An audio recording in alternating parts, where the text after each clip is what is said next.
Welcome back to another episode of Forbidden Depths. I'm your host, Queen Frostbitten, and we're here today to get down, dirty, and sultry by staying open, educated, consensual, and safe. If you're returning, welcome back to another episode. Thanks for supporting the channel and its growth. If, of course, you're new here, make sure you follow, like, and subscribe, because one taste will never be enough.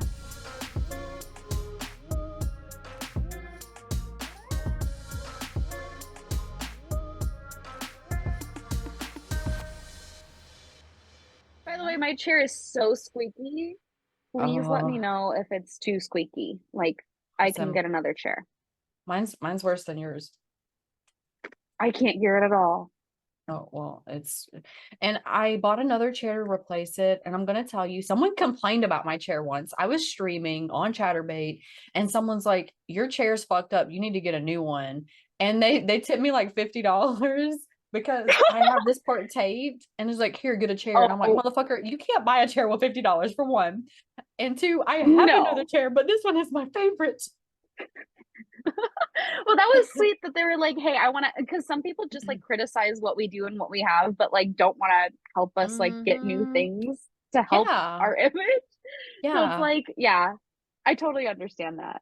But and he was like, he was kind of okay about it, but like he didn't ask, why do you have that chair? You know, like I bought another chair and it just didn't fit. It wasn't a good fit for me. And I haven't been able to find another one like this. And they discontinued this model and brand and they don't make them anymore. So I'm like, you're just holding on for dear life. Yeah, I can't get rid of it until I have to. I'm not. So I love that.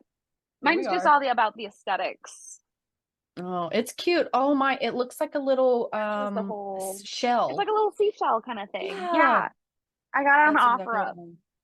Yeah. But it is cute. Yeah, I've got to stay with the cute aesthetic, you know, cactus on a cutie. That you are. Oh, thanks again for coming to another episode of Forbidden Depths. Let me go ahead and get that out of the way because I've been so excited to talk that I just completely forgot.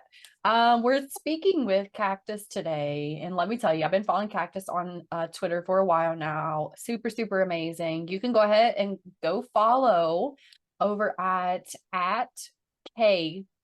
It's with a K, okay? KACTUSKUTIEPEES. And let me tell you, amazing, amazing, especially if you're kind of more of the abnormal kinks kind of stuff. Let me tell you, you're going to want to be over there. Well, hi. I'm happy to be here. That's just one of my Twitter accounts. I have so many. I am also, you can find me just on Kactus Kutie everywhere. But my P account is definitely my more sought out account. People like that kind of content from me, so I'm happy to give it to them. Yeah, and I mean that's where I found you. So it was a suggestion because I do like the harder and more, I guess, abnormal kinks. So it was one of my suggestions one day, and I was like, I want to go see what this is about. So Twitter actually suggested you to me. Yeah. Oh my God, I love it when Twitter actually does the thing that we use it for.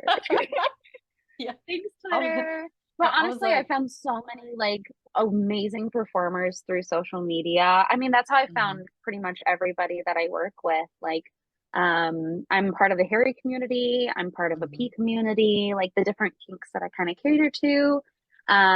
It's definitely nice to find other people who appreciate that kind of stuff. Yes, because the passion helps growth. And let me tell you, whenever you do something that you're passionate about and it continues to show through your work, it makes people want to be more involved, you know? Like, I love it. Absolutely. Yeah, I'm definitely I've been doing it for I've been peeing on the internet for quite a while now. But I still continuously have fun. And I just appreciate all the people who I mean, I wouldn't be doing it if it weren't something that people really enjoyed of me. And we'll probably talk a little bit more about why I do that and the good stuff. Oh yeah. Oh yeah. I want to hear all about it. Also, Cactus has been on many different podcasts before. So if you have like some kind of questions that you want answered, I'm sure those podcasts are going to answer some kind of questions for you. I remember this one podcast, they were kind of talking about your interests and, kind of who you are fundamentally. And that was awesome. And then other ones where you kind of talked about your hair and kind of where that came from. And that was super awesome. But you kind of have to go to each podcast and listen in to see what it draws to the table. Yeah, Yeah, I I definitely loved have a it. lot of niches, and so I like to Hmm. talk about a lot of different things, but it's hard to fit them all in one little hour Yes. segment. So, and also I just love talking to people. I'm such an extrovert. So like doing this for me, I'm like, oh yeah, I get to like talk to somebody face to face because this job is like pretty isolating. Like I live by myself, I'm Mm, just pretty much talking on the internet all day. So like when I yeah, get a little bit of like interaction, I get very excited. me too. Especially whenever it's someone that kind of shares some kind of passion that you're interested in because you have so much to talk about them. Like I I get in know, this and mood I'm excited to. where I'm like, I want to tell you all this stuff and I want you to tell me all this stuff. I know. I from even before we started the podcast, we were just like Yeah. bouncing back and forth off of each other already. It's like I just met you, but Yeah. this is gonna be fun. And I think that ties into ADHD too. We're just like, ooh, new conversation. Let's go. Shiny. Yeah. Yeah. So we were kind of talking about how you dabble in a little bit of different kinds of kinks and stuff. What inspired you to get into the kink world? Um, so it's pretty funny because in my real life, I'm pretty vanilla, Hmm. but I've always had an interest in sex in general. Like I've Hmm. always been like, what's new? What haven't I tried? Like Right. I'll try it once kind of person. Yeah. But so how I got into the kink world was just being myself. Like I am a hairy person, so I just started showing my armpits and I didn't realize how big of a community that was, but then I started Oh becoming yeah. a part of it and oh yeah. Like oh yeah. Oh yeah. So oh yeah. And then same with pee. Like I just tried a video once and it turned out that I just had a lot of fun and somebody asked for a custom video and then the ball just kept rolling and I just kept peeing everywhere and Hmm. that's just what I do now. Yeah. And that's the majority of your work. Like that makes up the bulk of your work, right? Yeah, nobody wants to see me masturbate anymore. They want to see me pee, or be sweaty or be Mm-hmm. dirty. And it's so funny because I was raised to be very prim and proper kind of. Mm-hmm. So it's really breaking those like I don't know, fundamental things that I was taught about perfection. And Oh now yeah. it's like people appreciate what isn't perfect. So Yeah. it's actually helping me with my own perfectionism. But also I'm getting to try new things. Like I've done random videos too. Like some people, I used to have a garden and somebody really wanted me to like step around in it and lick my Oh dirty yeah. feet and like spit on it and blah, blah, blah, blah. So like, there's definitely some things where I'm like, it's not my favorite, but I'll do it because it's fun. And if people Right. like it, I'll do it. I'm like, by this time, you've seen me pee and you've seen me do weird things on the internet. I don't think anything is surprising anymore. Yeah.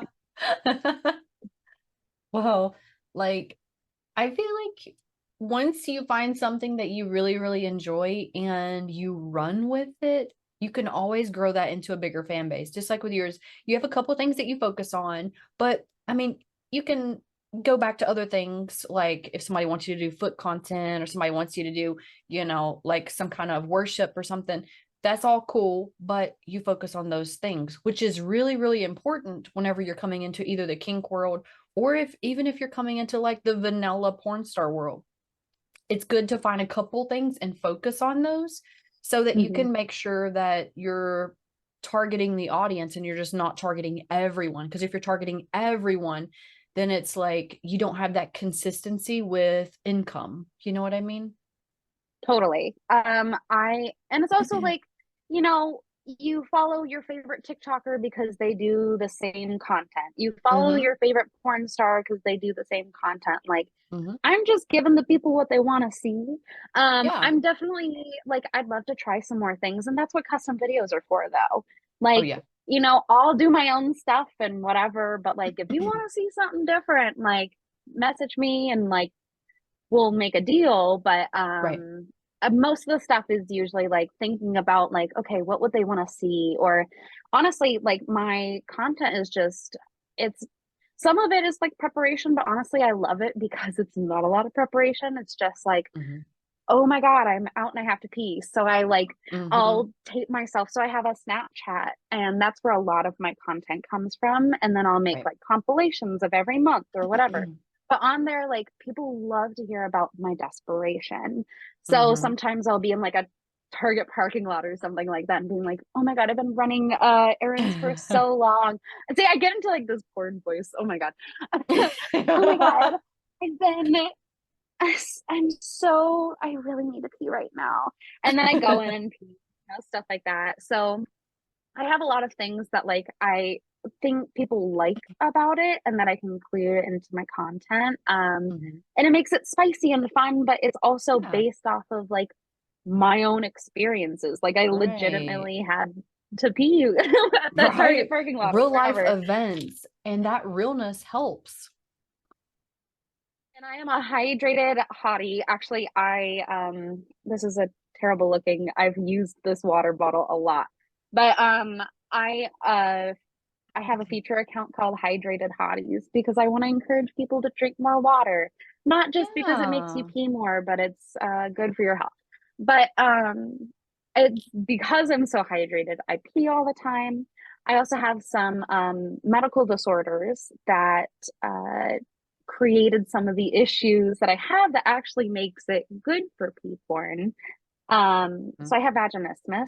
So a lot of like penetrative, anything, whatever, going inside is not um the greatest feeling. It's pretty painful. But I've been able to like work through it, and I've that's another story. Right.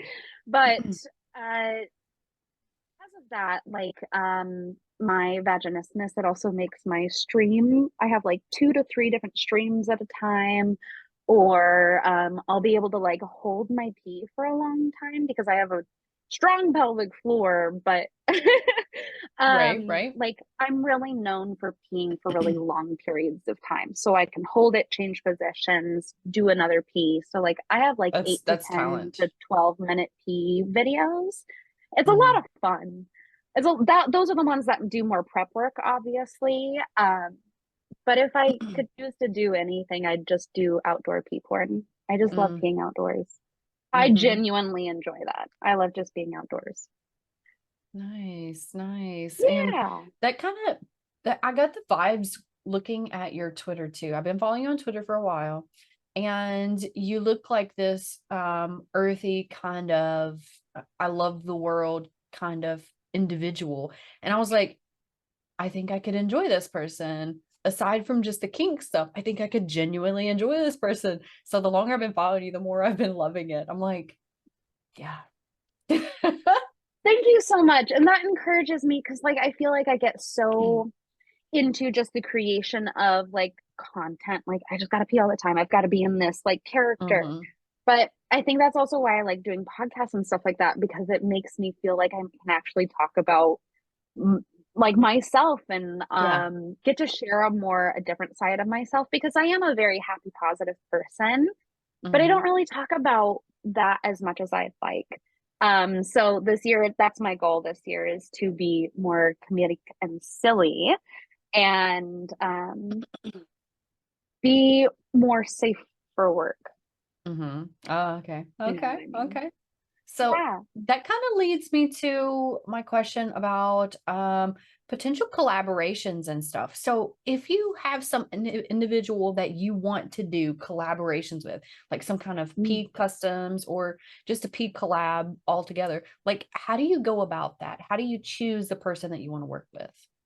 Okay, so kind of like you sought me out because you really enjoyed their content. Like Mm-hmm. usually I'll just follow somebody for a while, we'll kind of exchange uh like pleasantries.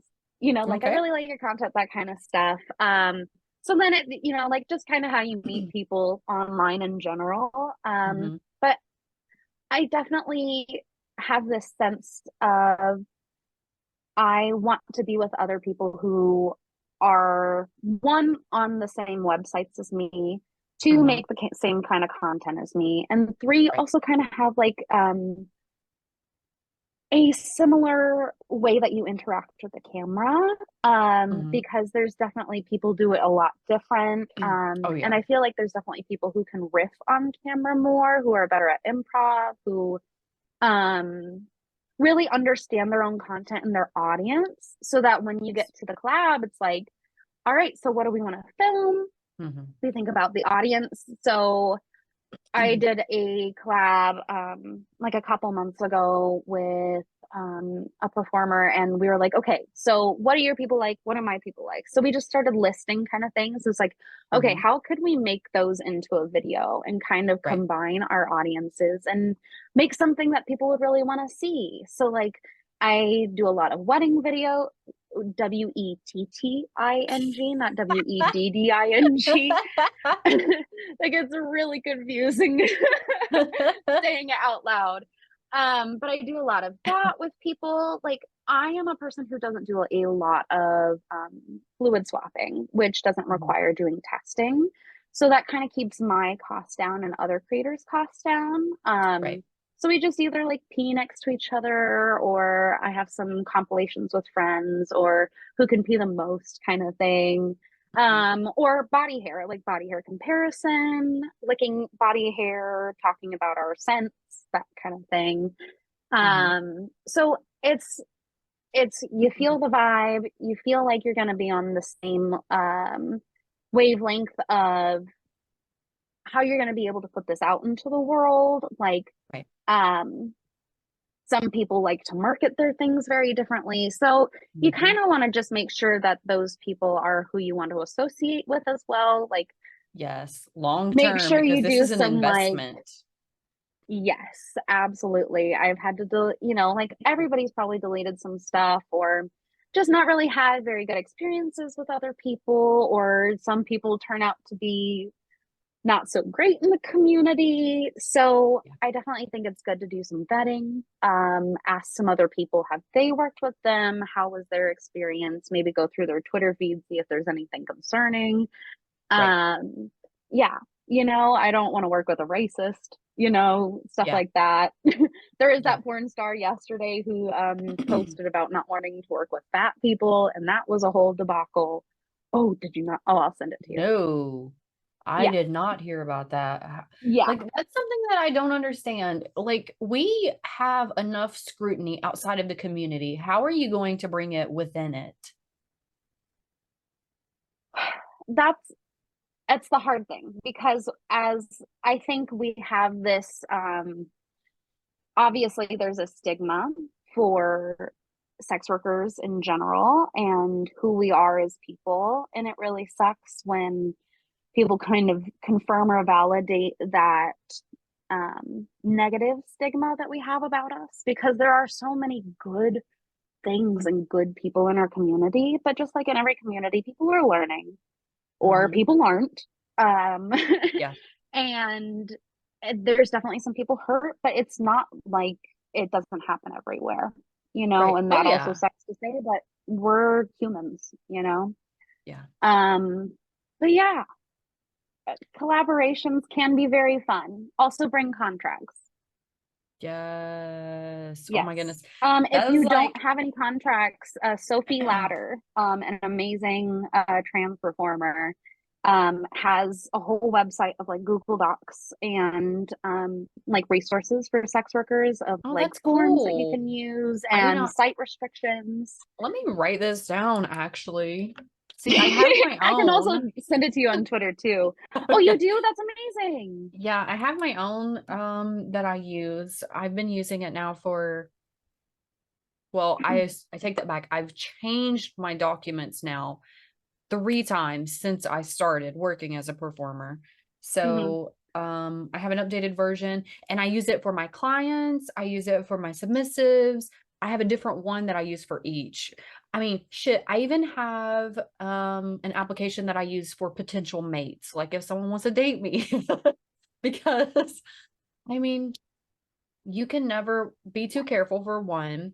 And two, when it comes down to like your relationship, people need to know where you are, like personally, and when it comes to your environment for whatever you have to do for work. So I like to be upfront and clear about all of that stuff. Like, this is who I am. This is what I have to offer you. Do you want to take that? If you don't, Mhm. then because we need to be on the same page. You know what I mean? Like, it's not going to be a turn Totally. off for me to tell you something or you to tell me something to see if we're kind of on the same page. Like, it's going to make me more excited that we are on the same page and that we're both good with that, you know? Yes, totally. And contracts will save your ass if they try to post it on sites that you don't want them to and stuff like that. So Yes. definitely say that, and those 2257s are super valuable. I make my own too. I have one for my modeling and my photography. Mm-hmm. Doc Hub, love it. Mm-hmm. So Yes, I forgot you were a photographer until now. I was so yeah, excited. would I you like was to so talk about excited. I was like, that? like there is so many questions I have. Obviously, I can't ask them all. Background. Well, I just had a photo shoot this morning, which is why I have half of this like black part up. Mhm. I was shooting something pretty interesting today, but yeah, this is my studio, but I also love shooting outdoors. I've Mhm. been a photographer since like 2011, but I really loved being a I've done a lot of stuff, but I'm a boudoir and fashion photographer now. So usually I'll just do a lot of shoots with sex workers. So if you're a sex Yeah. worker and you want to work with Yeah. somebody who is queer and comfortable and trauma Amazing. informed, I would love to Very work with amazing. you.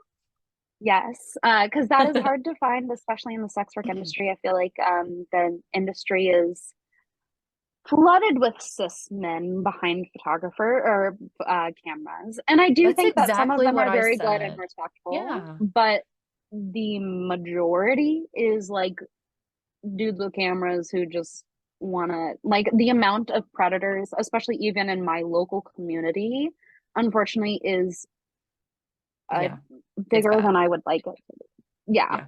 I said the same thing. So, And you know, that kind of led me to want to do my own production work. So like in the future, mhm. I want to be able to offer a safe space because I am this individual. I'm non-binary. I'm welcoming to anyone and everyone.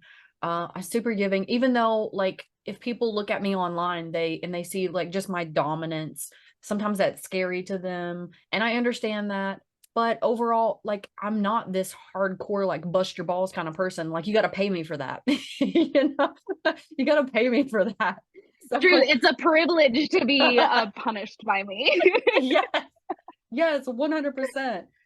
So other than that, like you can ask anybody that I've worked with in the past, they're like, I've never had an environment where I just felt so warm, so welcome, and I just could be myself. And I'm like, fuck yeah, that's what I'm going for. So kind of more in depth whenever I got into the community, I was like, you know, there's a lot of people that don't have that. And I want to be able to offer that to more people, especially to women and trans people and gay people that just aren't confident to be around these cis people that are like overly judgmental or overly aggressive. Because I've seen too many Overly times, sexual. yes, I have seen Yeah. too many times where there have been cis males that literally made somebody so uncomfortable they felt like they were being raped. Like, that's not a good thing. And within our community, unfortunately, because it is run, that's the people who have the money, is that's why they get into it. But the Yeah. people who are on the sites really care about what we're doing and what we're putting out there. I really do believe Yes. that. So it is so hard to find a space like that, which is why I have never done mainstream. Hmm. I honestly don't feel I've had not the worst experiences, but I just haven't had comfortable experiences with men behind cameras. So I just have Right. told myself that I will not really do that again unless I have like totally vetted them, met Yeah. them, understand them as a person, and know that their intention Right. is not, To take wink advantage wink. on some level. Yeah. On any level, even if Yeah. it's like, oh, I really get to see girls nude all the time, girls nude, Mm-hmm. as I'm saying in their terms. Mm-hmm. Um, so it's just really uncomfortable that they're there for the sexual pleasure for themselves. Yeah. But anyways, I digress. That is not why I got into photography. I just love being behind a camera. I love capturing beauty. I love capturing smiles the best. Mm-hmm. I love working with people. Of course, I love working with charismatic people, but I also love working with people who aren't as comfortable behind a camera. And then I get them Right. to laugh or something and I snap that moment. Yeah. And it is just the most genuine smile you can see from them. And that just warms my fucking heart. So, Mm-hmm. there you go. My Burt guys got one for free. Um, Everybody take note. Everybody take note. Yep. That I've done a couple of those videos too. I've done like once you do fetish, it's like what won't people ask you to do? Oh my goodness. And Yes. yeah, I just love doing so Yes. many things. And But I yeah. don't think there's too many things I haven't been approached to do. What Mhm. is the craziest fetish someone approached you with? Unfortunately, the ones that come straight to mind are things that are like so uncomfortable that I have like reported them. Oh, Like bestiality. Basically, oh I've been yeah, asked to do that no. a lot for some reason. Yeah. But I get asked for like because I do pee content, I get asked for like it's so funny. Here's something about me that not a lot of people know. I don't like saying the word POOP. It's Mhm. just I'm so uncomfortable around it, but I've got hot girl IBS problems. And I've made a couple videos by now because people Mhm. ask for it so much. Yeah. I'm doing it for the bag. I'm not doing it because I enjoy it. I don't Right. really actually watch those videos. Yeah. But I get asked for it and it because I pee. Oh yeah. They think it goes It's hand right in next to hand. it. Hand Yeah. in hand. It's Yeah. different. But it's definitely not allowed on any sites. So you kind of have to do it like through direct sales and stuff like that. But Yeah. that's been uh not fun. Not Yeah. fun. Right. Right. It's fun for my wallet. Yeah. Yeah. Yeah. I get That's what it. it is. I Yeah. get it. Yeah. Have you gotten anything weird? Oh my goodness. I don't even know. There's like, I Or guess I'm just so weird? in depth into the world that I like to see what other people perceive as weird because there's not much that's Hmm. weird to me. That's what I Um, was saying. Like, what is weird yeah, anymore? Also, yeah. why is it that we call it weird? Just because it's not the I know. norm, That's like, in the 90s, if you were trying to tell someone that you like to eat ass, they would be like, "Oh my God, that's so gross." And now it like comes with part of your resume. Yes, I eat ass. Yeah, that's on your doc hub for when people sign up to be your partner. It's like, do you eat ass? So I it's love like, that. Honestly, like things are changing. Like I see now on TikTok all the time people are talking about like, oh, sponge there's like so many audios to talk about piss. Mhm. So I've used quite a few of those audios, which are fun, but also I'm so scared to use them because it's like me as a sex worker saying that it makes it way more sexual. And I've had Yeah. counts deleted and stuff like that. So I Mhm. have like 7 or 8 TikToks right now. I had That's 4. just the life of a sex worker. Yep. I kind of lost interest. I was like, "Ah, I'm done. I'm done creating new ones." Hmm. I thankfully like some days I'll just get like a lot of like energy in one day and I'll just shoot a bunch of TikToks and then I Mhm. just post one a day on each of my Mhm. accounts. I'm like, thanks past me. Yeah. Yeah. You have more patience Appreciate than I do. you. Every time I take and film something, I want to post it right then. I'm just like, I want to do all 10 of them. Let's do all 10 of them.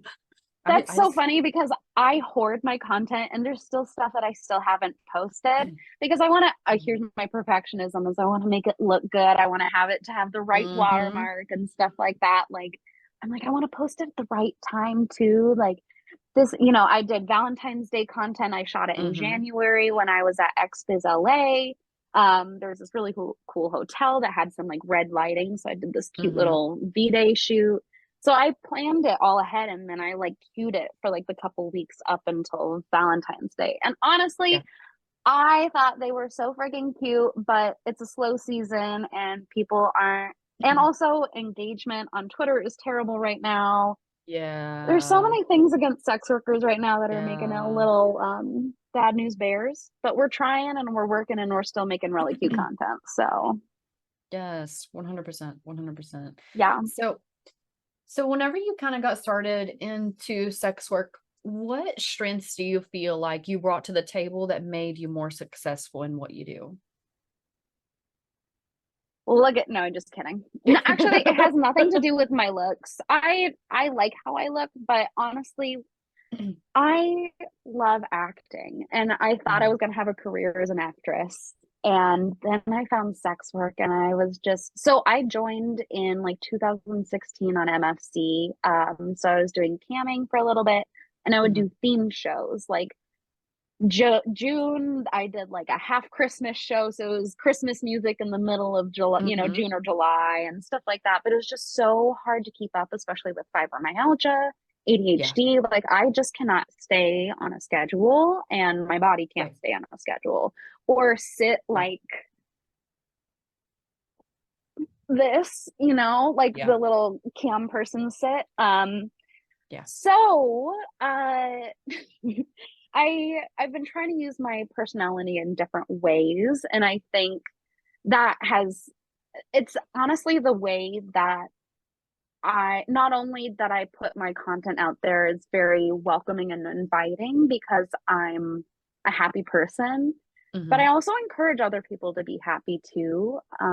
right. Especially if people watch my videos, which the few people who buy every video or whatever get to see. But I put a lot of extra stuff in there where it's like it feels real, but it feels inviting and it feels supportive at the same Yeah, time. So I want to make people feel like their kinks aren't uncomfortable or that I'm yeah. not enjoying myself or I don't know anything. So I really try to be just genuinely happy in all of my content Mhm, and in my life because I am. mhm. I just love spreading joy and stuff like that. So I feel it's all about how you make other people feel. And if you make them feel loved and happy and your smile can put a smile on their face, I think they're going to keep coming back to me because they want to feel that happiness. Yeah, for sure, for sure. I Mm-hmm. love it. I love that take. And there are a lot of people that think that, oh, well, sex work's only this negative place where you just go for this like guilty pleasure kind of thing. That's not, that is not what it is. Like Mm-mm. you can find No. growth mentally, physically, emotionally. There is so much. Like myself, whenever I started sex work, I had a lot of issues. I experienced trauma from the time I was 3 years old up until I was 26. I was almost 27. So I literally, My that's heart. all I knew my entire life. You know what I mean? Mm-hmm. So whenever I came into sex work, it allowed me to take my life back. It allowed me to have the growth I needed. It allowed me to be able to accept parts of me that nobody else could accept and fucking love myself. Like, 100%. Seriously.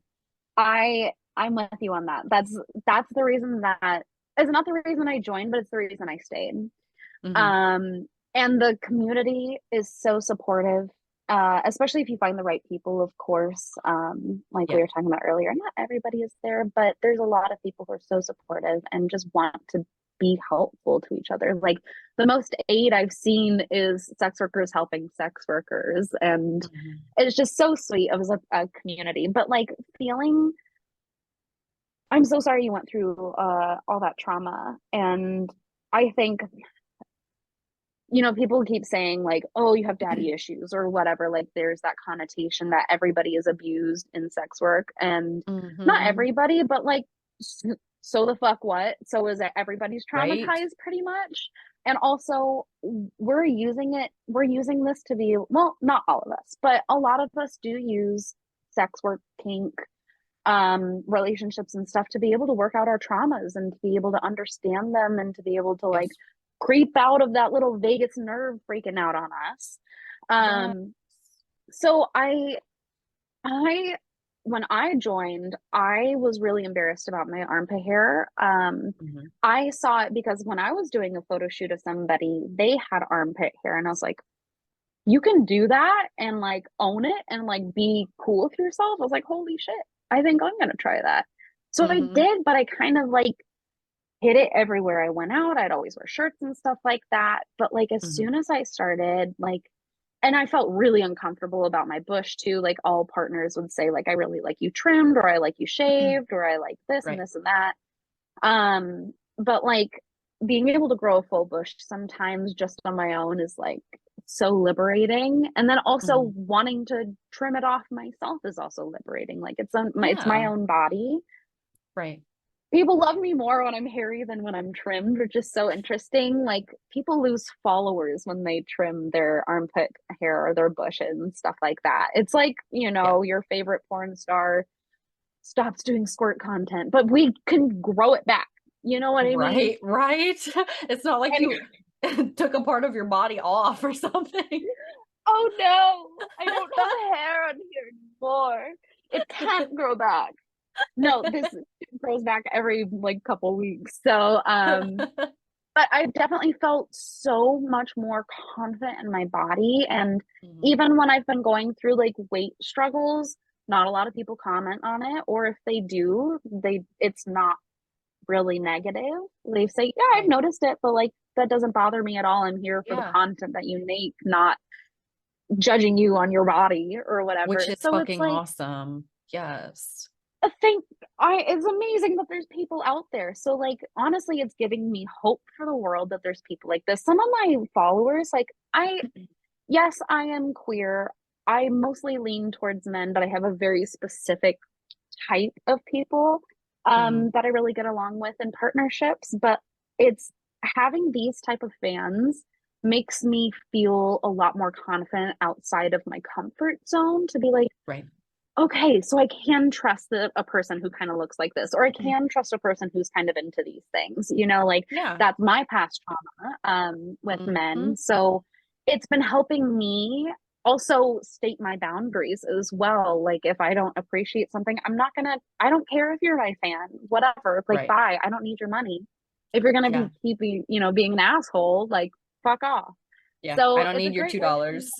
me, yeah, great way for me to make money off of something that I already would have been sexualized or traumatized for anyways, but I'm Yeah. also working through it and really enjoying some of the people that I really get to talk to. Like one of my fans is like in his 80s. He's probably gonna listen to this. Hello. He's such a sweetheart. I love him.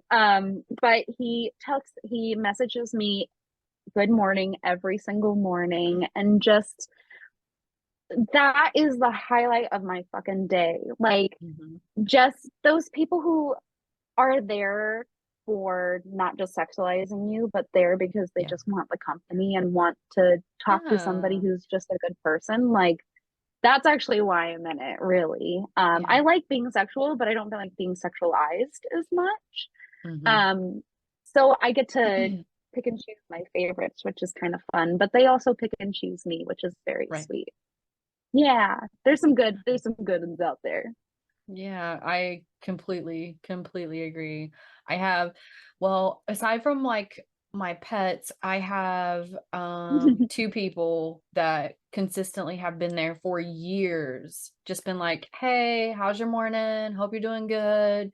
and they'll like send me money for lunch sometimes, or one of my pets will send me money for lunch. And see, it's people don't realize that it's not always about the money when it comes to a position like that. It's about knowing that someone cares that you are a human being too, and they're not trying to take advantage of you. They're there because they're Respect. like, I want to support you. Yes. Yes. Yeah.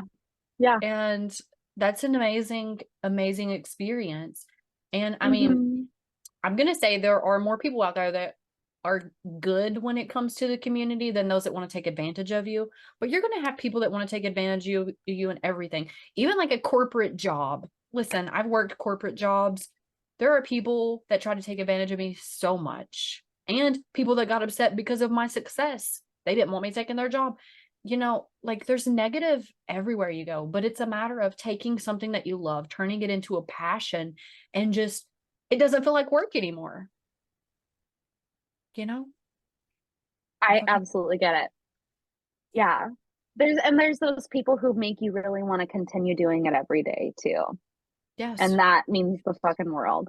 Yeah. Yes. Especially those people that it's like you touch them in a way that no one else can. You help brighten their day, or you helped them through some kind of trauma. Maybe they experienced something. And there's an attachment to that. Like you develop real relationships with these people. It's not just like, oh, let me take your money. Like that's not what this Totally. is. Like I've had people, like, if I don't hear from them from a while, I'll message them and be like, hey, how are you? I haven't heard from you in a while. Like there's people that I was like used to talking to, and I want to check in on them and make sure that they're good and okay. Usually it's that they're just going through financial stuff and don't want to take advantage of my time and stuff, which is so respectful and sweet. So there's definitely those people that we get attached to too, So I'm just so grateful for the job. Definitely, we're here, it's a job, but I feel like not everybody can choose sex work, but I think the people who choose sex work find ways to make it as enjoyable as possible. I completely agree. I completely agree. Still, yes. And I mean, it doesn't matter how much you love something, you want to get paid. Listen, I could show up for work every day, love being there, love putting all my time and energy into it, but that time and energy isn't going to pay my bills. Money is. Yep, especially in this inflation. Oh my goodness. Yes. This is sucking. Yeah. It's been bad. It's been really bad. Yeah. So kind of touching on I know we were talking about trauma and stuff a moment ago, and I know you had mentioned that you've been through some kind of trauma. So as a child, as a teenager, or as an early adult, you experienced some kind of trauma in your life? Yeah. So I think why it's been hard for me to talk about it, I've talked a little bit about it on some other podcasts, but I don't remember it that well. I am one of those quote unquote daddy issues people. My dad was an alcoholic and emotionally abusive and sexually abusive, but a lot of it I don't remember because I was so young. But I have dreams, I have feelings, like it's there. The trauma is inside my body. I feel it. So with that, it's definitely impacted my relationship with men, my relationship with my own sexuality, and obviously my relationship with sex work. Like I have only worked with quote unquote male performers because most of them are cis males, were my partners. And that's because they were the only people that I really trusted to have sexual relationships with. I've only done girl content with like one or two other people in the entire 6 years that I've been in the industry. It's really hard for me to connect in a more sexual way to people, which is why kink content is really a lot more feasible for me and easy to do all the time because it doesn't have to be impacted by my trauma. So I can work through trauma without having to work through it all the time. You know what I mean? So it's definitely been a big impact on my life. He's no longer around. He's in the ground, but deuces. But it's definitely impacted how I think about a lot of things in my life, of course. But I've done a Oh yeah. lot of therapy, um, reading books, stuff like that. Mhm. And I feel a lot more confident and uh whatever, quote unquote, healed. But I we're not always constantly healed. We're not ever Yeah. done with our stuff.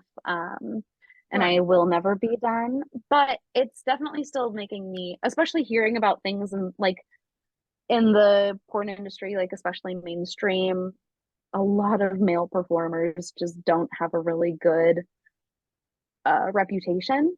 So it's kind of Yeah. hard to solidify how I feel about men, but that's what I was saying. Like, there are definitely those few that like make me feel so respected and really care and show that. And then even if I have some corrections, they'll be like, "Thank you for letting me know that. I will in the future talk to you in this way or not do that Yeah. again," or something like that. Like, just showing little things like that just means like, okay, you're up on my list a little bit more, buddy. You might get some Right. free content, or like you'll be able to talk to me more, or like I'll give you Yeah. shout outs or whatever. So it's definitely uh sure, I've got the daddy issues thing, but I don't use that as a part of my content at all.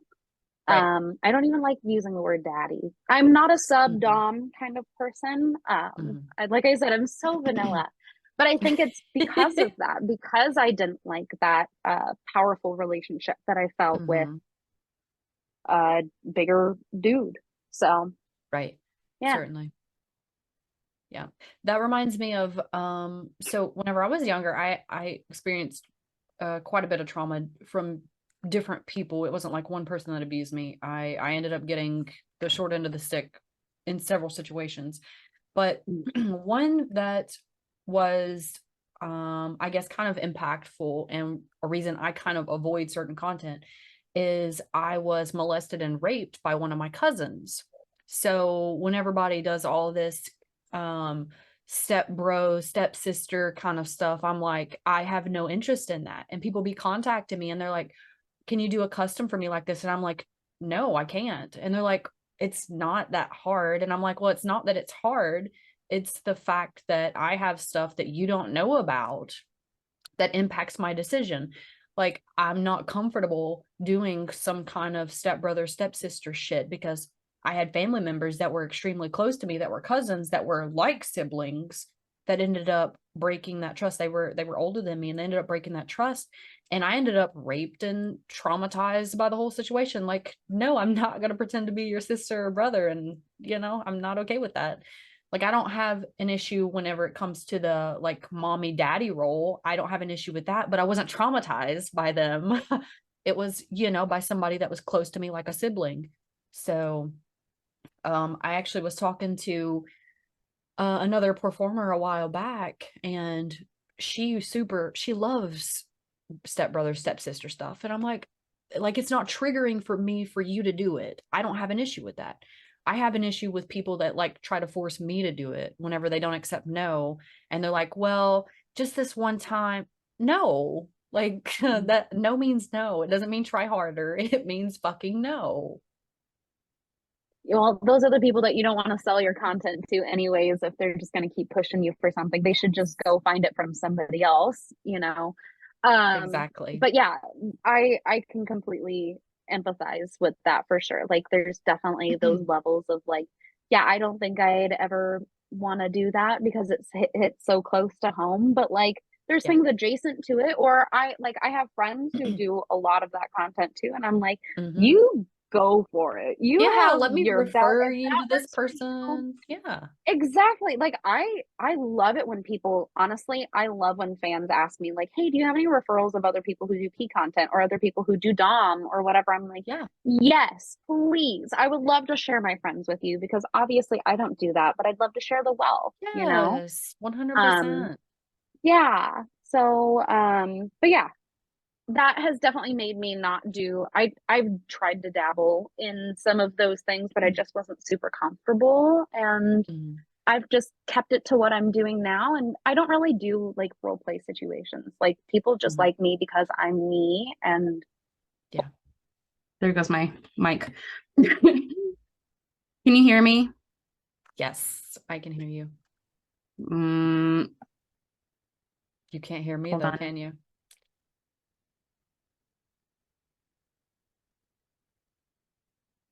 Sorry. You're okay. Hold on. Okay. Hello?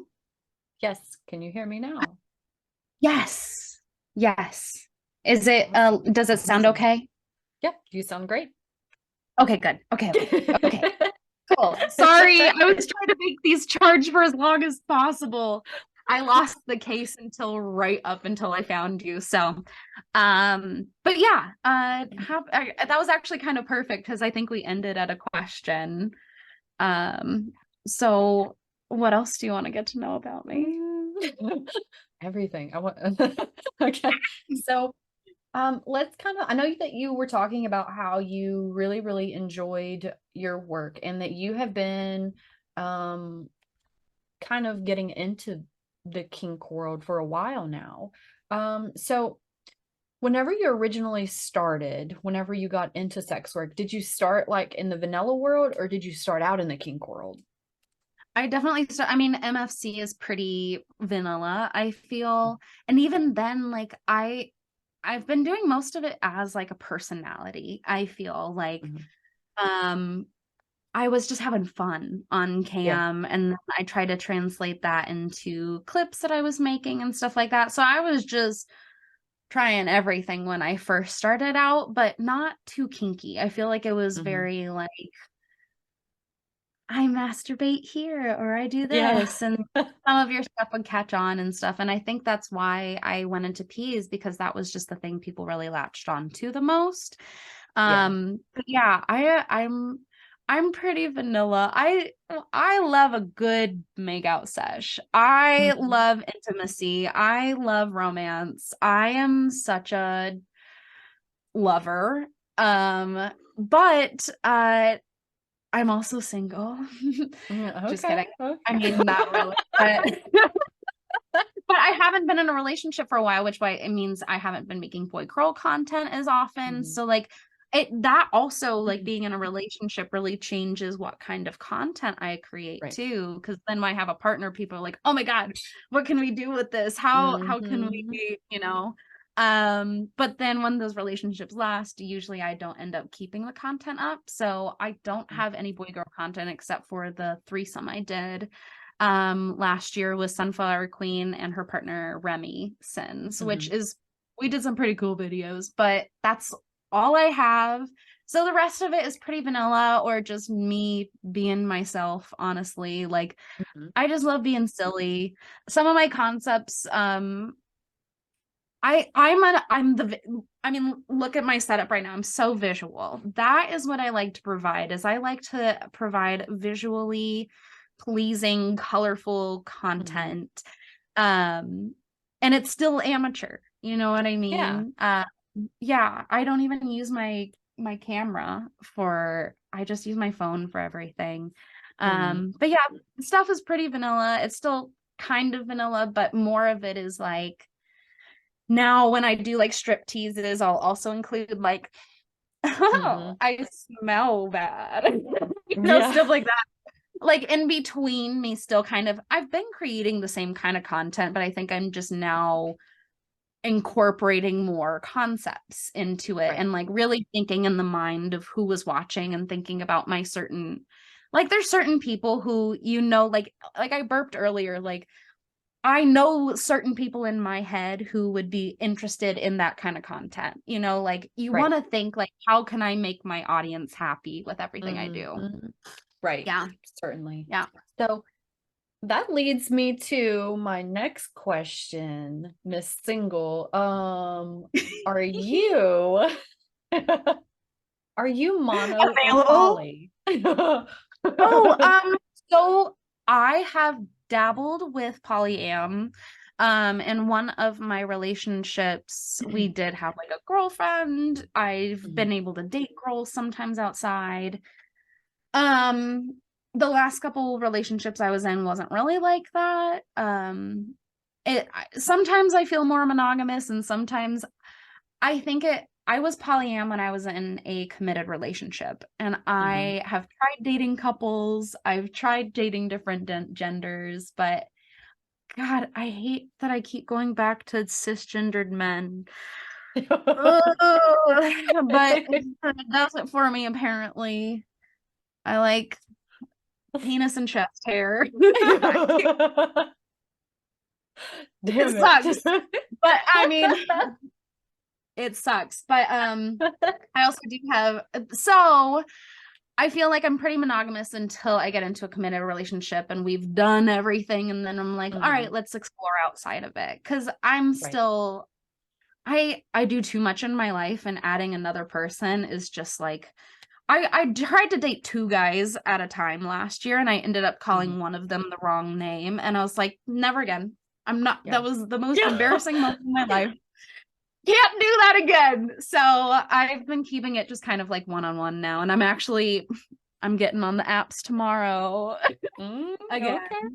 I took a break. I go in phases of when I feel like I tried to do that. It was a terrible experience. Like, oh my goodness. It is so terrible to try to date, especially if you are in the industry or associated with a community on any level.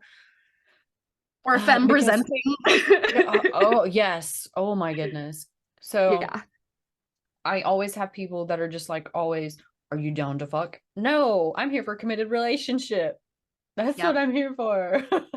I have the most jam, like on Tinder, it is jam fucking packed of like, you need to be okay with sexual health. You need to be okay with being an empathetic person. You need to not sexualize me. And like, I do a vet, like if the first question or a first couple questions that come out of their mouth is about me being a sex worker, I don't talk to them anymore.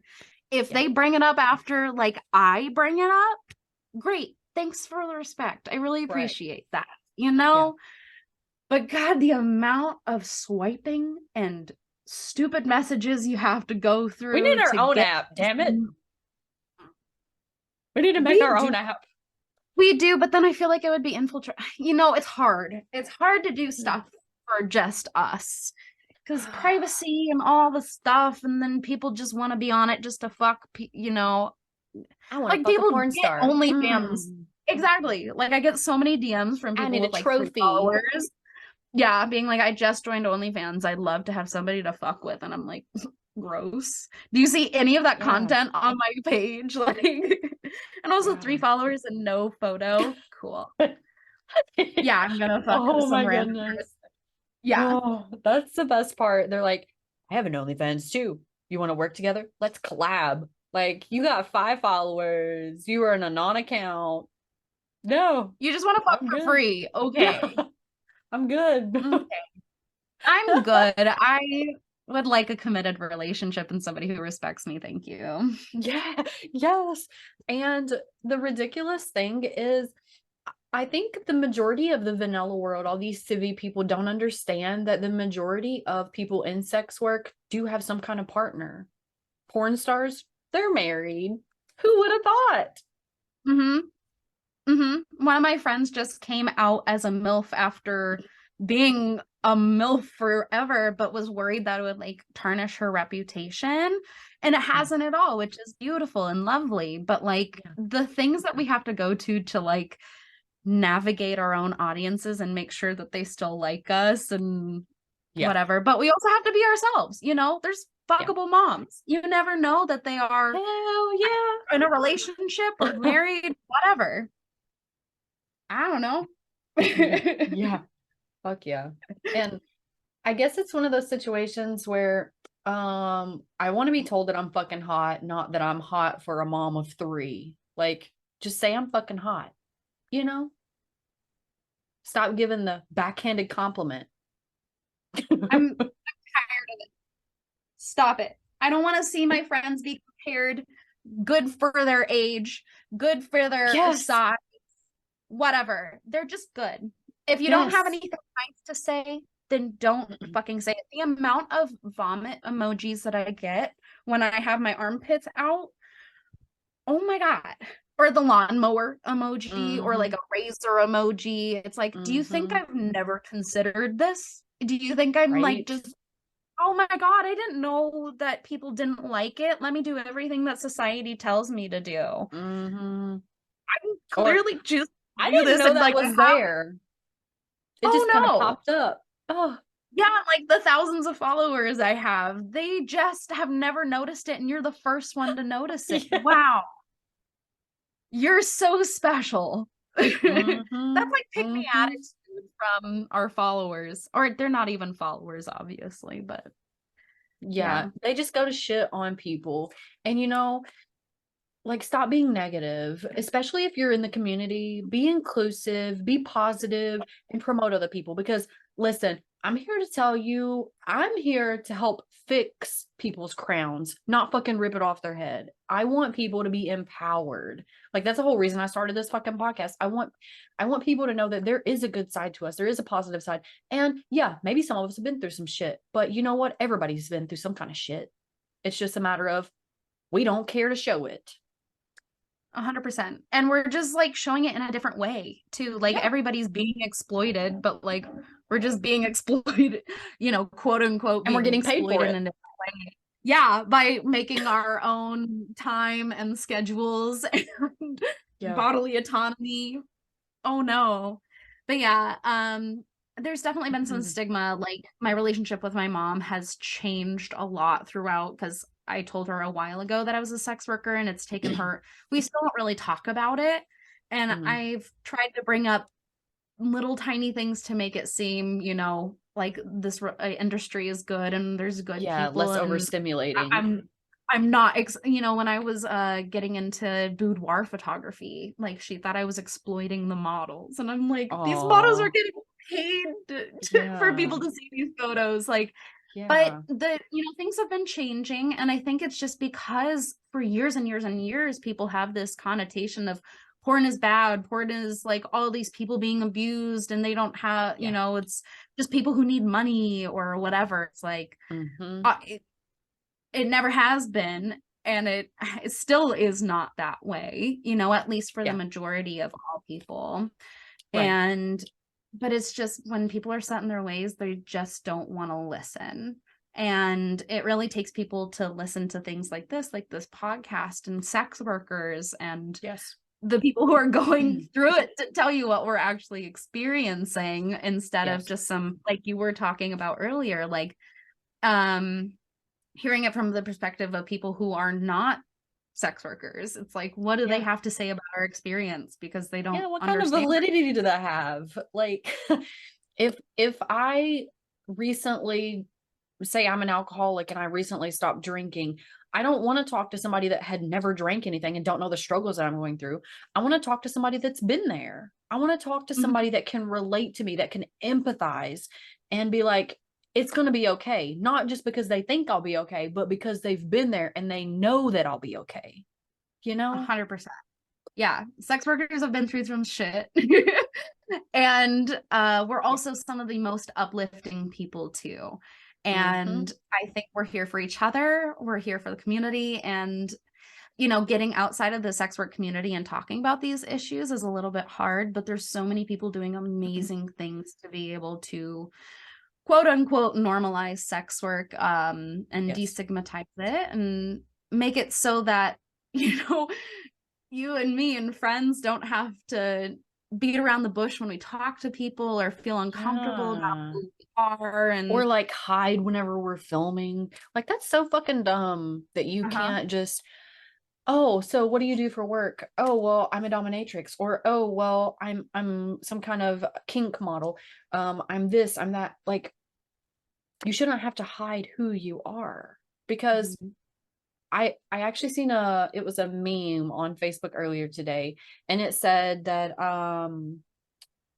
having a job or finding work isn't disrespectful or a bad thing, regardless of what kind of work you're in.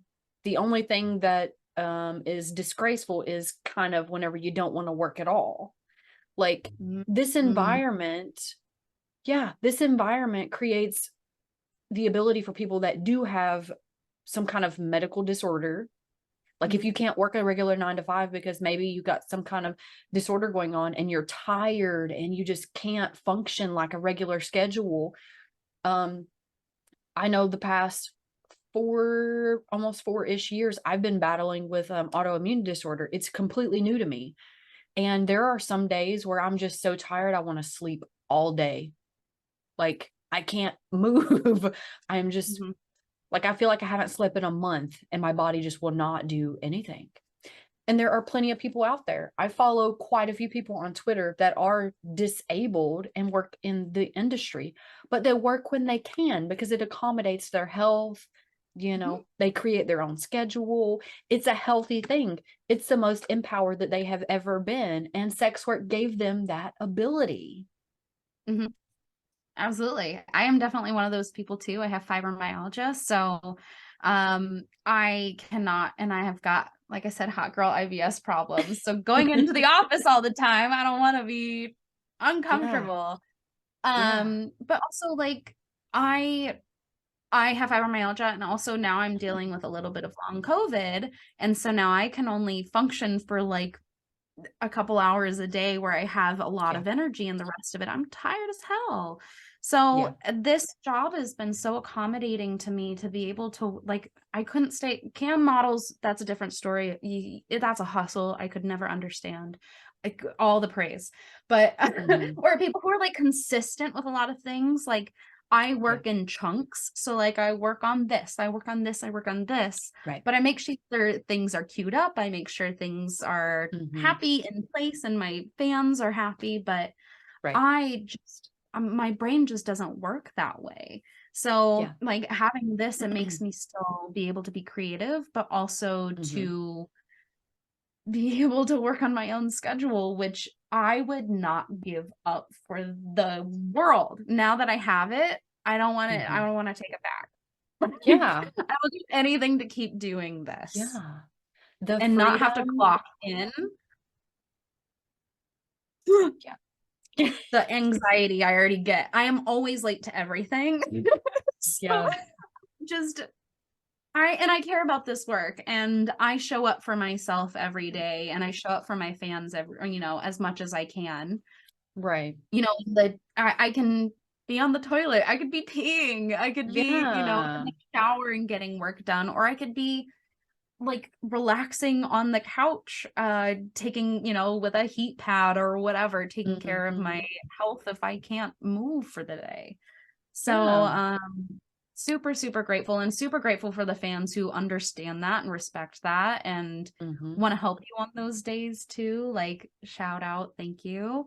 But yeah, this work is absolutely helpful for me and my disabilities, for sure. Yes, I would Thank completely you for agree. giving me my quality of life back. Yes. And that's the thing, like every corporate job that I've ever had, they want you to come into work whether you're sick or healthy. They want you to clock extra hours and not get paid for it. They want you to put your all in working to make them money whenever you get paid the same wage. So it's not like more effort gets more pay and you get overlooked. It's like you're underappreciated. I have never had a corporate job where I've been like, oh, I can spend my whole life doing this. Nope. I'm not about it. I'm not about it. Sitting at a desk in a cubicle? No, thank you. I'm sorry to all the people listening. Some people do like that. Right some people like that. They like that kind of life, but I'm gonna tell you, I cannot do it. Now, if I'm playing my games, if I'm streaming and playing games, I can do that. But see, different kind of sitting at your desk. Yes. But I can't do the whole cubicle. Let me sit here and take calls for 10 hours. Like, no, I can't. And I'm very thankful that I have sex work to do, because I don't know what I would be doing if I weren't doing sex work. You know, like Mm-hmm. if I wanted to keep the kind of lifestyle that I have, to be able to wake up when I need to wake up and to go to sleep when I want to sleep, like it's hard to find a job that lets you do that. I do Yeah. have a vanilla job where I do like digital media marketing for like a little small business, but that's like a couple days a week. I have my photography, I have my Mm-hmm. modeling, I have all these little dabbles of Yeah. life. But it's honestly, it's really nice to be able to have a little aside outside of a little side life outside of sex work, because then I can hear my real name again. Yeah. And which is very liberating, honestly, because sometimes I'll wake up and think that I'm Cactus, like legitimate. And like I've had dreams where I'm like, oh my God, that's my real name. But it's really nice to also use my talents to help somebody else too, not just use it all for me. But it's not like a sit at, you know, a desk every day kind of Right. job. So Yeah. I'm super grateful for sex work and for people like you, and for just other sex workers in this industry who are just trying to do their best too, because damn, we're making some really cool stuff and making some people Yes. happy. And I think that's Yes. the beauty of it. And you know, that was super exciting when I first started up until this point. I love whenever they give me feedback, whenever somebody orders a custom or whenever they purchase something and they're like, I love that. I'm not going to tell you how that made me feel, like, because there's so many things that it made me feel. And I was just so excited and like, it was so helpful. Like, I love that. Give me those details. Like, I want to Yeah. know how it makes you feel, you know? Yeah. Or like what specific something things are, as people are like, hey, I hope this isn't rude, but I just want to let you know what I liked about the video. And I'm like, no. Yeah, Tell right. me. You got Yes. it. I want to hear it. It's not Yeah. like you're being like, oh my God, I loved it when you did that in the 2-second trailer that you posted. You know, Yeah, like you right. bought the video and you're enjoying it. I want to know what you loved about it. And that, Yeah. like, honestly, I use a lot of like Snapchat screenshots when people reply to my content, or like comments that people send, or like DMs or whatever. And I think that's social, oh my gosh, social something. But it shows basically like it's a marketing technique. It shows other people really enjoy your content. Right. And it's what they like about it. And if you're making somebody feel that way, it's like, oh wait, oh shit, I can feel that way too. Let me go check out that content. So like Yeah. we really appreciate those reviews, and I give free content to Yes. people who send me reviews. So I do too. yay! It's So like I you deserve a remember, nude or yeah, something. Yeah. I It's like, thank remember you I was on so my much. page. Yeah, for sure, 100%, because it helps them be able to relate to you or to whoever you're selling to as well. So that essentially creates a foundation for some kind of, you know, relationship for you in the future. And that's kind of what I did. I think the first time I did that was around a year ago. I was on my OnlyFans page and I was like, anybody that purchased something from me and they write me a review, I'll send them a free small custom. And then they were like, okay. Yeah. So I had this guy like write a book and I was like, I'll take it. I'll take it. Yeah, That because is beautiful. we need that too. Like, yeah, we know that we're damn good at what we do, but it doesn't hurt to be like, you're appreciated. You did a good job. This is how you did a good job. Like, I like this in particular, because that also lets us know what caught your eye about that. I want to know what I can use for future videos. And then you'll be like, oh Yeah. my God, they used that. They did that in the other video, and now they're doing it again. And I really like that. So I definitely appreciate that so much. And it just makes us feel good. Like you said, like we don't hear it. We hear like, oh baby, you're so sexy, like stuff like that. But like, I don't know what you see on your Dom content. I'm sure it's a little bit different, like mistress or step on me. I don't know. I don't know. Do you go by Use my face. mistress because you're non-binary? Do you do mistress or I don't have any specific gender. So I Love go by everything. You can go like, it. I remember this one master. guy. Yeah, I remember this one guy. He's like, do I call you mommy or daddy? And I'm like, well, I go by mommy and daddy. So just whatever you're feeling at the moment. And he's like, that's kind of confusing. And I'm like, well, I don't like the idea of I guess being confined to one or the other, because I do present femmy, but I'm not femmy too. Mm-hmm. And the only time that they kind of like the masculine side of me is whenever they're in subspace. Well, just because that's the only time you like to call me daddy doesn't mean that's the only time I use daddy. That is so beautiful, and I love it. Mm-hmm. Yeah, it's confusing for some people. I guess just because the gender stuff is something that's new anyway to most people. Mm-hmm. So I do want to say, anybody that's listening that kind of struggles with that don't know, one, don't assume. And if you're on the other end of the spectrum, don't assume that they know. Like, I look femmy, so people are going to think, yeah, woman, she, her, like, but I can't be upset with somebody because they don't know.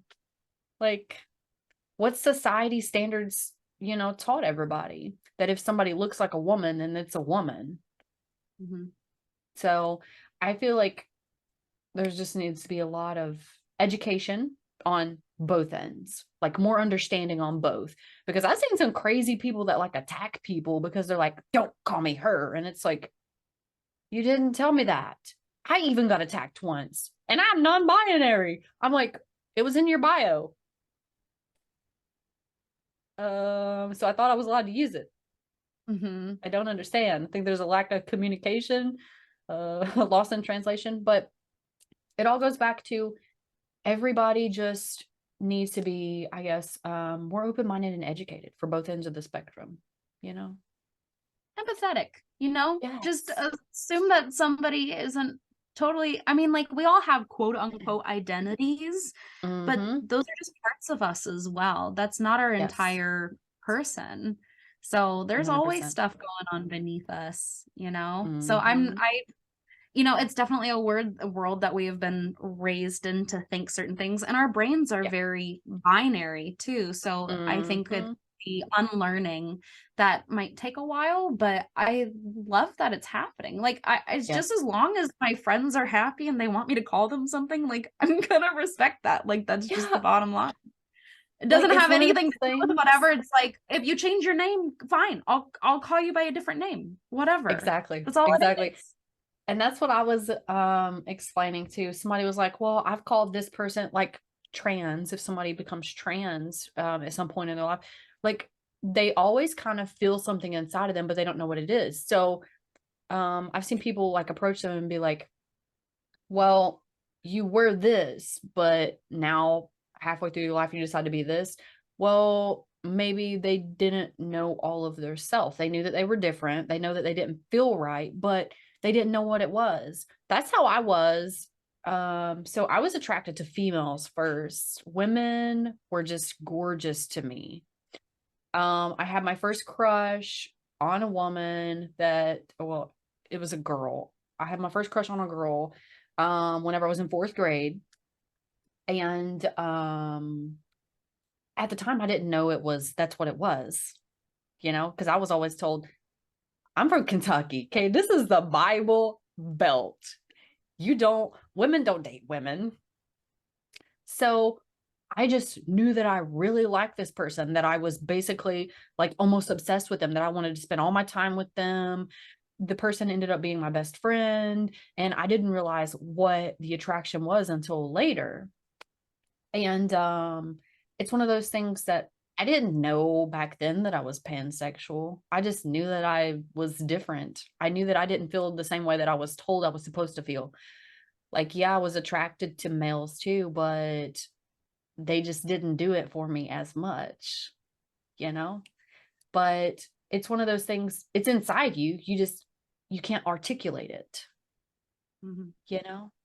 And then I feel like there are so many people out there that are becoming educated. They are becoming more informed. And I want to praise those people because let me tell you, it takes a lot to uncondition yourself from society standards.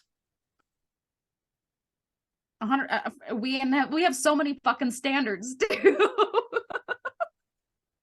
Yeah. But what I think is beautiful about the sex work community is I think because we are so inclusive, because people have different fetishes, and it's like everybody is a different kind of sex worker. Everybody has their different kind of way of doing things, of why people like them. So Right. I think it's really become more of like, it always kind of has, no, it hasn't always been an inclusive space, but it's becoming more of an inclusive space. And I think it's one of the more progressive spaces because we're having to have these really hard conversations really quickly because our Yes. work is so intimate, and we want to make sure that we're respecting the people that we're intimate with. Yes. Or not intimate. Like, I just want to respect my peers, of course. And we are a very queer community, and I feel like that's what's beautiful about being a sex worker too, is I feel a lot more comfortable in my queerness. So I think it's beautiful that things are happening, but it's, it's slow, but it's happening. Yes. And that is what I'm here for. I'm here for the progress, period, because any kind of progress that is positive, regardless of the pace of it, I feel like that is building on that foundation so that tomorrow can be better. And we all need a better tomorrow. Like, come on. We all need a better tomorrow. Especially right now. Yeah. Oh my goodness. For real, for real. But okay. I'm going to ask you a couple more questions and then I'm going to let you get on with your day because I have took up so much of your time. I just get so excited that I lost track of time. I know. I love talking to you. So no worries. So, my next question for you is going to be, how does your work affect you mentally and physically? I mean, I think, interesting.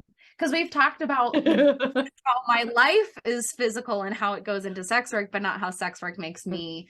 Okay, so it's thankfully, but also not thankfully, a lot of the work is on the phone or the computer. It's a lot of doing the DMs, the editing, the behind the scenes work that you don't really see. Right. I kind of like that as a person with chronic illness, but I also don't because it makes me sit for so long. So sometimes I'll take it with me on a walk or just try to move my body, because if I don't move my body, then my body stays in trauma and it stays hurting. So, which is why I really do like performing, but there's only so much I can take of it. Usually, like my cam shows don't ever last over, I think the longest I ever did was 2.5 hours. I can't really last past that, or else my body is like, let's take a break. I need to sit. I can't talk to people right now. I'm overstimulated and I'm in pain. And especially if I can't be on a site that like lets me smoke or something while I'm doing it, but it definitely wipes so much out of me, which is why a lot of my work is like just me being me. But it's difficult because also like I kind of tire my body out when I'm doing videos or whatever.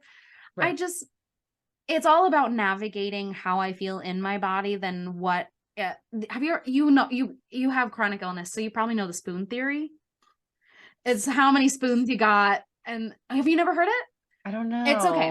It's honestly, I think it's the stupidest way to talk about it, but it's how many spoons you have in a day. Taking a shower is 1 spoon. Going for a walk is 1 spoon. It's like, then you only have 6 spoons left. So it's like spoons equals amount of energy you have in a day. Okay. If they had used anything but spoons, I would have been okay. I think it's ridiculous. But sorry to the fellow spoonies out there, but it's all based on how much energy that I know I have in a day of what I can get done. So that'll also dictate, am I filming today, or am I just doing admin work, or am I I mean, like I have my trips that I go on, like I did XBiz LA where I was gone for a week and making content every single day. And then as soon as I got back, got COVID. There's so many people not wearing masks or anything, and me Yeah. wearing a mask meant nothing. So, Yeah. but yeah, it's working with my body and my body working with me. Mm-hmm. Yeah, spoons and stuff. And you know, I love that flexibility that sex work offers, because if you do find your body, you find, you know, what your strengths are, like, yeah, maybe 2 days a week or 3 days a week, you can push out content. The rest of the time, maybe your body's too tired. Use those days for all of your admin work, for your edits, for your uploads, for your marketing. Like, you can learn how to accommodate that. And I'm going to tell you, for a long time, I struggled with my issues just because I can't do the things that I used to do. Like, I used to be full blast all day, every day, like nothing could stop me. I was superwoman. And then all of a sudden I get sick. I get mono, and then I get an autoimmune disorder that's activated. And it's You just got like, Epstein-Barr too. Gosh dang it. That listen, fucker. that was the fucker. reason I got sick. That's the reason that most people get chronic illness is Epstein-Barr. Very interesting. So stupid. Yeah. Yeah. I'm so sorry. I felt like my life was ending. There was a long time where I was just like, I don't have anything left. Like, I feel like life just wants me to give up. Like, I don't have anything left. The grieving that comes with having a chronic illness is so difficult because you are grieving the life you used to have. And it's like, what can I do now? But there is still so much you can do. You just have to learn to work with your body, not against it. Give it the love, work it with It's it. taken me 4 years, okay? I'm just now getting to that point. And I still have a hard time. Since I was 19 and I'm turning 30 this year. So it's taken me an IBS I've had for like 7 years now. So it takes a long time to be able to understand what works for you and your body. But there's hope.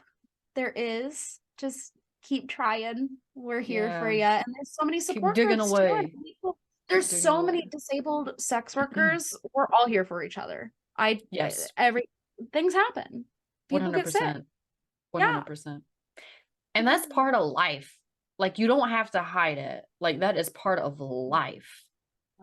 Yeah. And I just find so many people that's just like, oh, well, if you want to be a porn star, then you can't have any kind of disorders. I know plenty of people that have some kind of chronic illness that are porn stars. Yeah, we're just good at masking too. Yeah. And whenever we get in work mode, it's like that's the only thing that matters. So, yeah. Dude, when I am on a photo shoot, like I've had days where I wake up with fibromyalgia flares and then I have a photo shoot and my pain is gone for the rest of the day. It's like I get into this like mode sometimes with creativity where it's like the fibromyalgia just leaves my body for a minute. And it's beautiful. Or I have hyper focus moments where I'm just like, I need to do this now and all of it right now. So like just an entire day of content and then you're like, why did I do that? But you take advantage of what you got. You take your spoons. Yep. And you eat the cereal. Yeah. So my last question for you today is going to be, tell me what the best part and the worst part of your job are. Great question. Oh my gosh. Okay. So best part would be I genuinely just love making people happy and I love being a performer. And I love that I get to combine those two things, create my own schedule and not have to work for anybody else. Like that is like everything I could ever ask for. Like I don't care about going out or doing anything with my money, like as long as I have a cute little place to be in and I get to do the work that I want to do and create, like I'm happy. I'm in it for making enough money. I'm not in it for making, like that's not my goal with this job. Right. I love being a performer and getting an outlet to be weird and silly and try new things. So that's the best part. I guess the worst part is the burnout. At least that's what I experienced last year. I had a hard burnout for about 6 months, but I kept a face on Twitter. I kept I kept trying, because if you dip out in this industry even for a couple weeks, people forget about you. You lose all your followers and subscribers, and it is a quick turnaround for finding something new. And there's other creators out there that they could go towards who are dishing out more content than I am.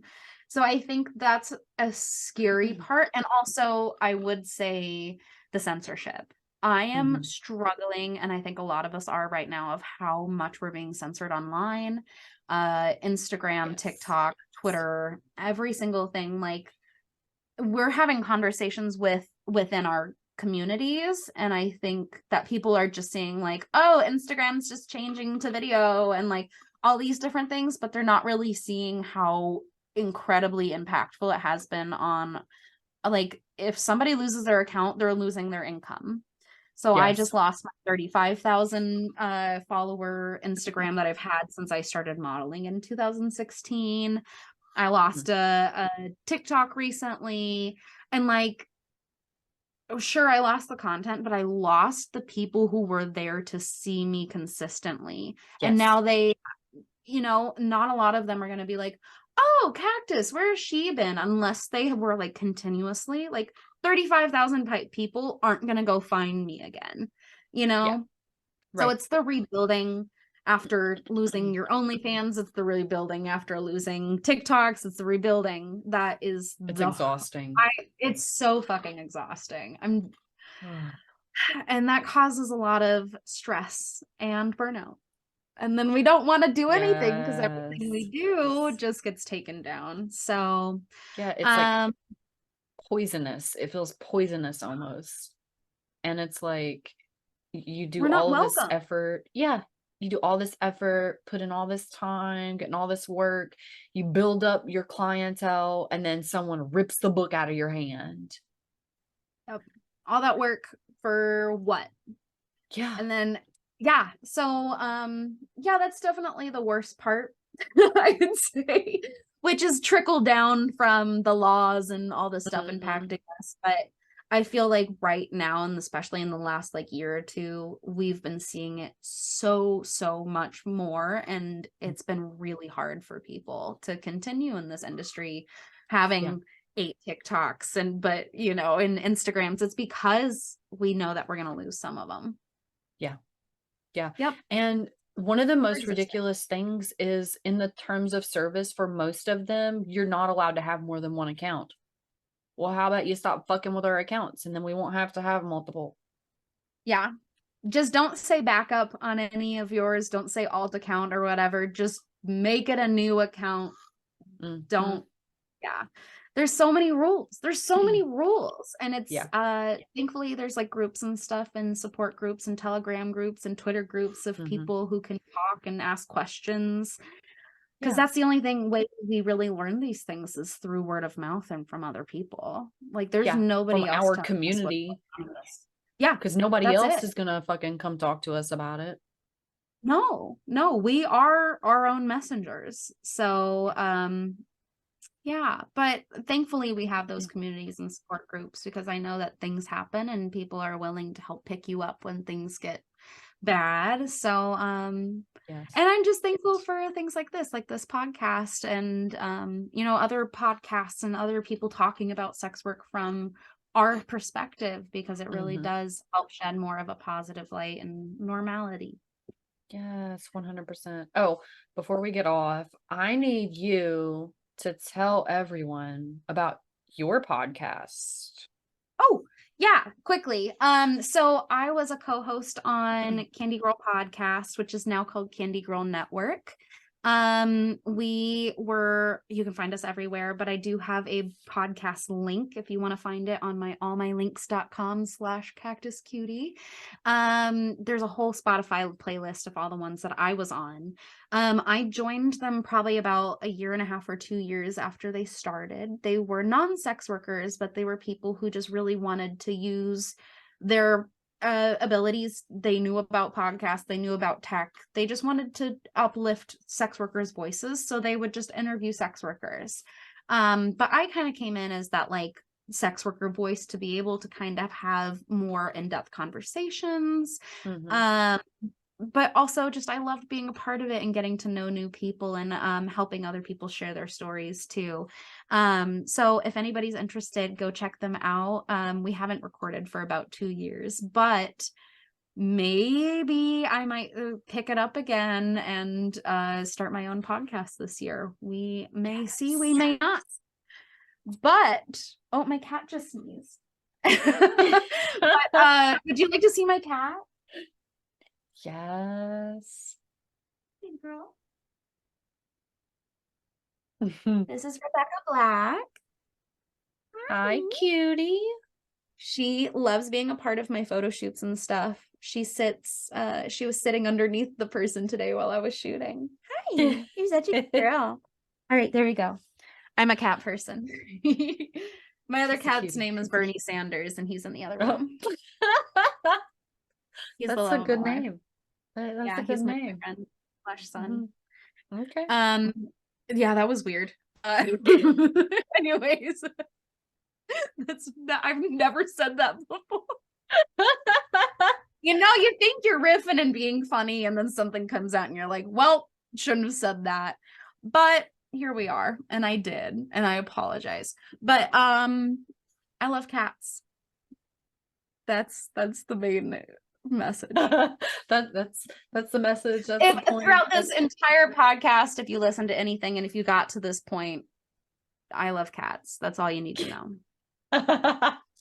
All the other stuff doesn't matter.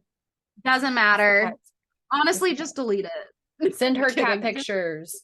Send her cat pictures. Actually, I do love cat pictures, so thank you.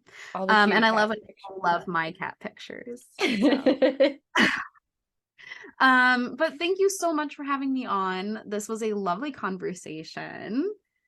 I agree. I really appreciate you coming and adding something amazing to Forbidden Depths, because you literally have insight as a worker yourself. You have friends that are in the community, and you have your own podcast. So you have all of these different perspectives that we can kind of pull from. And I'm glad I got to pick your brain today. Pick my brain anytime. But it was really lovely to talk to you. I love talking to other very uplifting and smiley and happy people. So, and I'm excited to see this on YouTube and other places. So yeah, we're only on YouTube right now. We will be on Spotify, I'm hoping within the next month. Yay! Because I'll add it to my little link of all the podcasts that I've been on. So, but this was lovely. You are a wonderful host, and I can't wait to see the other podcast episodes that you get to do and people you get to talk to. Thank you. Thank you guys for coming to join us for Forbidden Depths and coming to just hear the conversation. If you guys have any comments, you can leave them for us. Also, remember to go on over and follow Cactus. She has several Twitters, which she's talked about before, but Kactus Kutie Peas is her account that we were singularly talking about today. I hope to see you guys in the next episode, and you have a wonderful day. Hey, it's Queen Frostbitten again, your host. I just want to remind you that you can follow us on YouTube at Forbidden Depths. That's FORBIDDENDEPTHS, or over on Twitter at the number 4 BIDDENDPODCAST. Remember to always stay educated, consensual, and safe. We'll see you on the next show.